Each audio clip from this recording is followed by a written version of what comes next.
ho.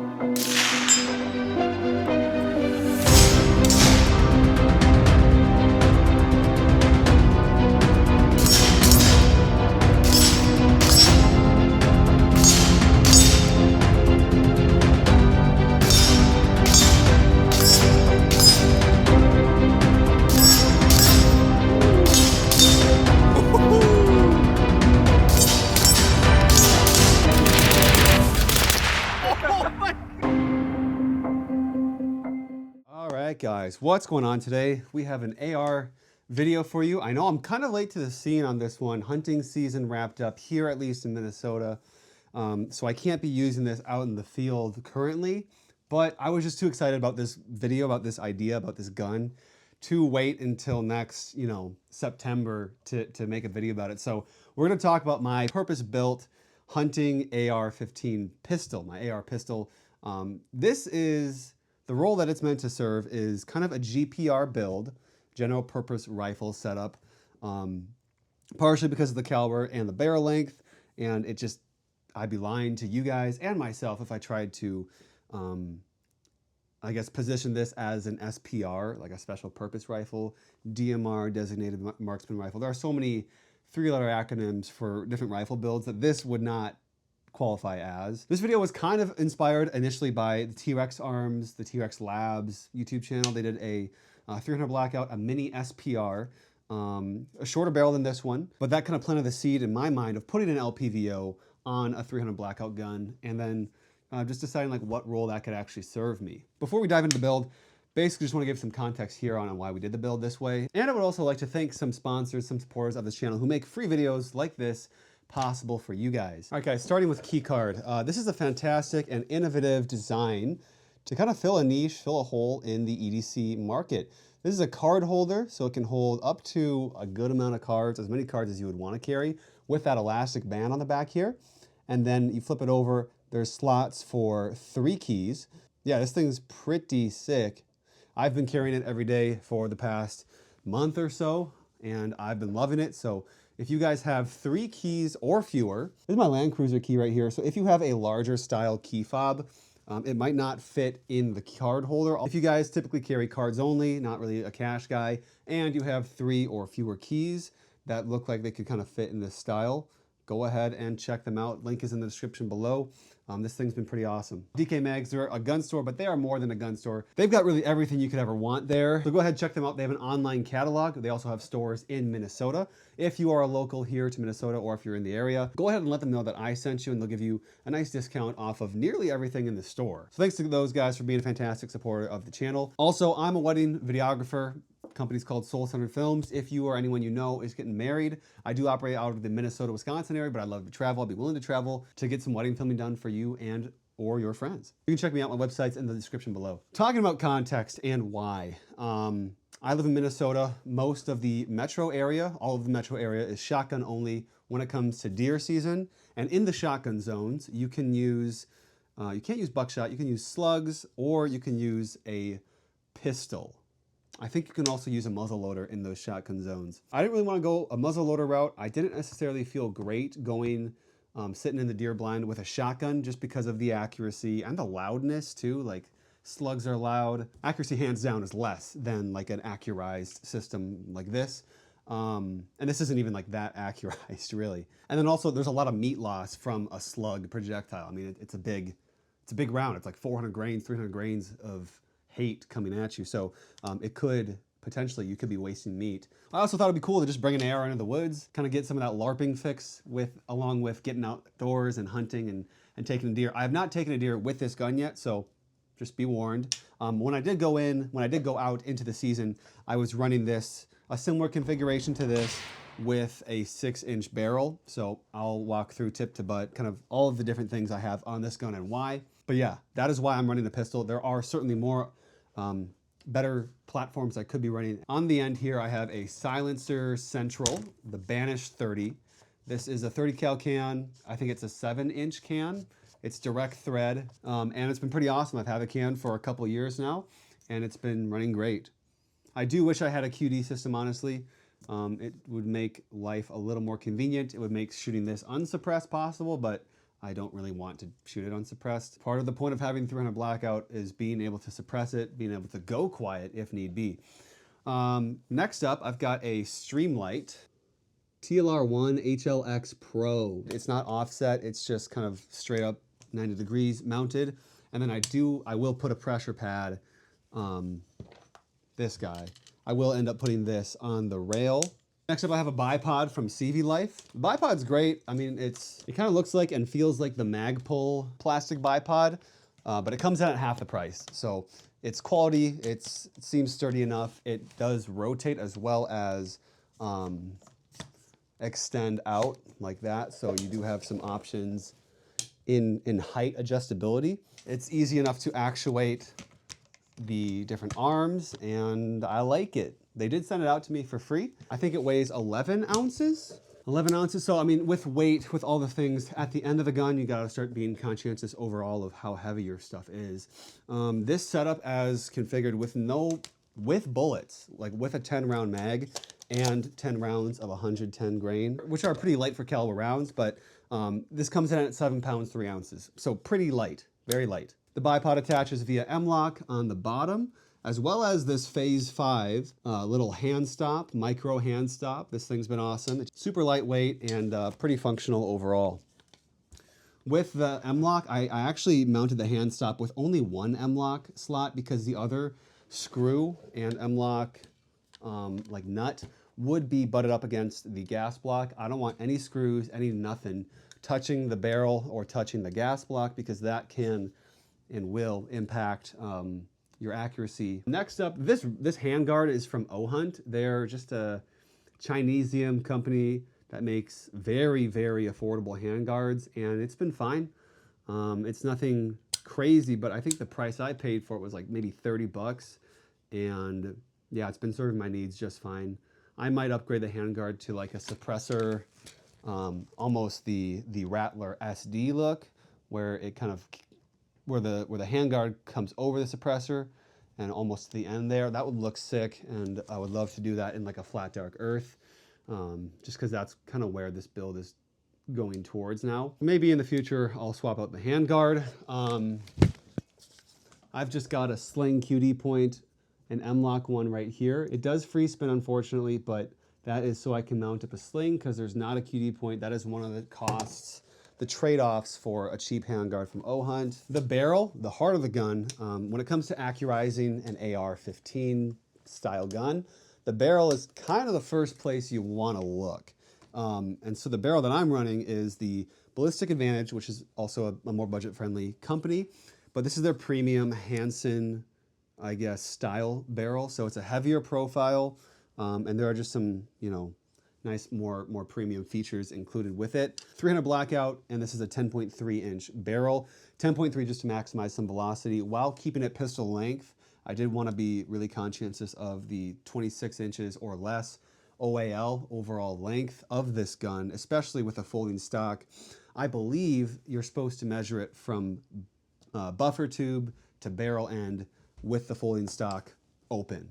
If you do have a folding stock on there. I think previously it was different. It was you would measure it from this position, but I think the ATF has gone back and changed their minds, which, you know, shocker. So going 10.3 from 6 inches gives me more confidence in the supersonic performance of my bullets, and also potentially if I wanted to go bow hunting distances, I'll get a little more velocity with subsonics, making the chance that they would open up and pedal open on impact a little bit more greater than if I were running a 6 inch gun. Plus, bullet drop might not be quite as bad in those short distances. But that's not what this is built out for. It's not a subsonic primarily. Who knows, maybe I'll mark on the turrets in different colors on like what the supersonic 0 is for 50 yards and what the subsonic 0 is for 50 yards, and then I'll have the option to toggle between it. But for now, and for next deer season, I'm going to be going subs only on the deer because I want a good clean kill. So yeah, I feel very confident in this barrel. Really excited about the accuracy that I'm seeing from it,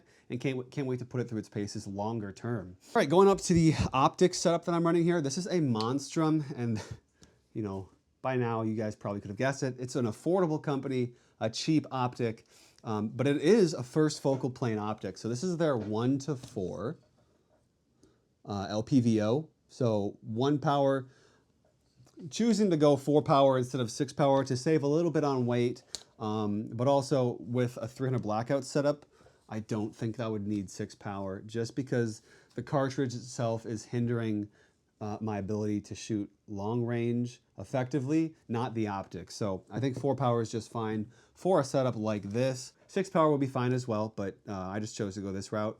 On top, I have a piggyback mounted SIG Romeo 5 red dot. And I do have, you can see here, these hex caps here. These are called kill flashes, kind of popularized by 100 Concepts. This is not from them. I bought these.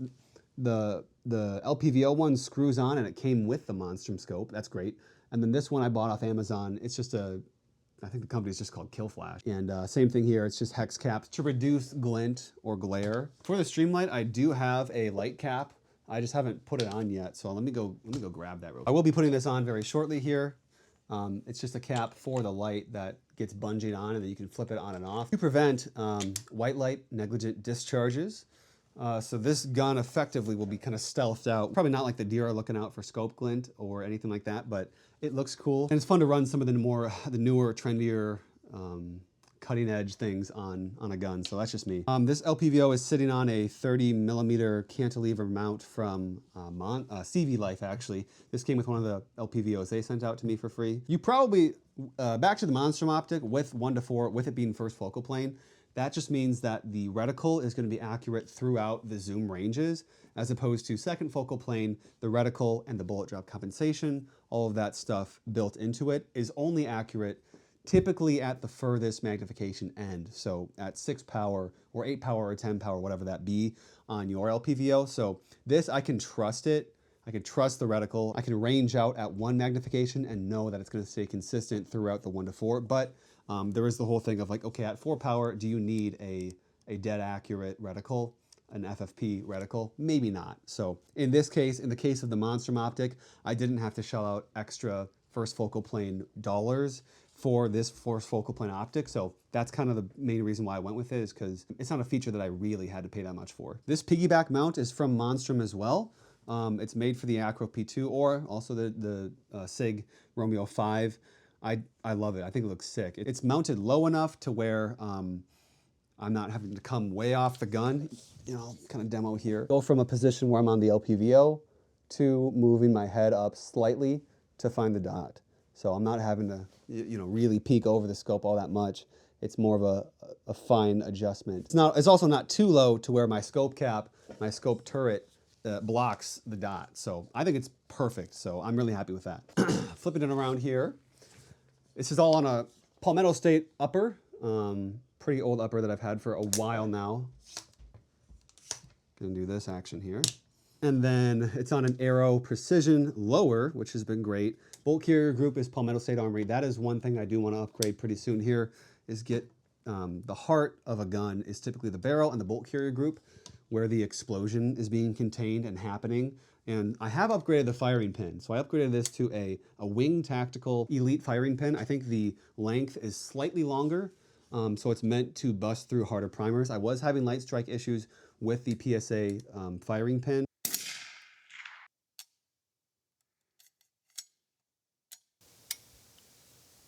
Back when this was a 5.56 gun, I still had light strike issues with the same setup. So now it's running great, reliably igniting primers just fine. So would highly recommend that if you are running into light strike issues, as opposed to going the trigger route of putting that extra power trigger spring in, because then your trigger pull just becomes a lot heavier and it's not so well suited for a more precision gun like this or a hunting gun like this. You want your trigger pull pretty tight. That is also a factor that goes into accurizing the system, in my opinion. Talking about the trigger, this is from Aim Surplus, their trigger. I paid for it, so it's not a sponsor, it's not a free product or anything, but it's awesome.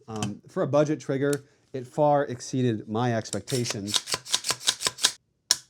It's so light, especially coming from my stock mil spec with an extra power trigger spring in there. Oh, dude. I mean, once you reset, if you let it creep out and reset, you just pull the trigger on accident because it's so light. It's great. It's not a combat trigger, like it's not a Geisley killer, but I think it suits this role of I'm hunting. I want a trigger that optimizes my precision. So for me, for this gun, it is perfect. But yeah, the light strikes issue came back once I swapped out the trigger because there goes my extra power trigger spring. Pistol grip that I have on here, I swapped out from the Magpul grip to the BCM Jack Carr. If you can see those cross tomahawks. The gunfighter grip. And I really wanted the Jack Carr grip because I love Jack Carr. I mean, I carry his wallet most days before I got the keycard EDC wallet. But also, now that I'm running this grip, it's a lot more ergonomic. The grip angle is far reduced, so it's a straighter, more vertical design. So it's easier for me to just manipulate the safety, get my hand around it. And I love this grip, man. The texture is perfect. It's not too abrasive, which you would think. I mean, it looks like silicone carbide almost, but it's not that terribly abrasive. It's just enough. Same thing with when you're wearing gloves. I think this grip is awesome. He did not send this out to me. I paid full price for it, and I just like it. What else are we running here? The magazine that I'm running, this is a 10-round mag from Lancer Designs, Lancer Tactical. And yeah, it's perfect. It allows me to carry just enough rounds for hunting. The rounds that I carry currently are, I guess I don't carry these rounds. The rounds that I'm using for the hunting season currently are the Hornady CSX, the 110 grainers. Maybe it's just the Hornady CX, I'm not sure. I think once I run out of these, I might, depending on how performance goes in the woods on a deer, I might consider the Barnes TSX 110 grain just because I've heard phenomenal things about that round. But also, I'm pretty excited about this round, and I think it'll do just fine out in the woods. It's not a cheap round, so it's like Barnes priced. And yeah, 10 rounds just fit in this little magazine. Let me get the round out there before I seat the mag. And yeah, so initially I was looking for a 5-round magazine, but upon analysis, I realized that would be way too short. So 10 round is as short as you should go for a hunting setup. Charging handle is also from O-Hunt, my handguard company that I got the cheap handguard from. I bought it from him. They didn't send it to me. Same thing with the charging handle. It's ambi, so it's like a Radian style. It's pretty nice. It's like only, I think it was like 30 bucks, 16 bucks. And I'm actually impressed with the charging handle. The coating isn't great. It hasn't been holding up that well, but the charging handle itself has been 100% reliable, and I think a fantastic budget buy, in my opinion. I've been running it for a couple of years now. I've got anti-lock trigger pins. However, with the AIM Surplus trigger, you don't need them because there are tensioning screws at the bottom of the trigger that allow the housing to sit and apply pressure on the trigger pins so that they won't lock out. I've got the Sylvan Arms folding stock adapter so that I can fold up the gun, put it in my hunting pack a little bit more easily. I'm running an H2 buffer, so a little bit heavier buffer to soften the supersonic, I guess, recoil impulse, but also it's not too heavy to where it can't cycle subs reliably. It does so just fine. And then last but not least, I am running the SB Tactical SBA 5 brace. This is their latest brace, I believe. I did end up breaking my SBA 3 brace because I had a malfunction. The bolt carrier group got stuck open, and so I mortared the gun a few times outside in the winter cold. Plastic, when it gets cold, it gets brittle, so I'm sure that had a factor in it. And I just completely busted up the pistol brace. I can probably show you guys. I think I have it lying around here somewhere. Yeah, so like the end cap just completely broke off. And then you can see here, there's a crack. It's a crack right there. And it goes all the way onto the other side as well. So like the thing is just pretty busted. Kind of a blessing in disguise because this pistol brace feels, when you shoulder it, when you shoulder the pistol brace, it feels like a stock. I mean, it feels really good. And feels like a really precise, it's a lot firmer and more rigid than the SBA 3.